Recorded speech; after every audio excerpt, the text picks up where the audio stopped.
عطفنا يا جيرة الحرم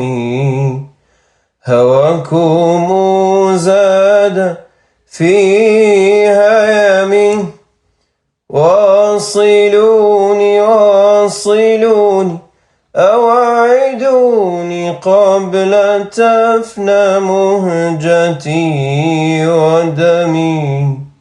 تعلقت روحي بكم وصبت تعلقت روحي بكم وصبت من قبلكم من سالف القدم فاقبلوني عبدكم واجعلوني أصغر الخدم فاقبلوني عبدكم واجعلوني أصغر الخدم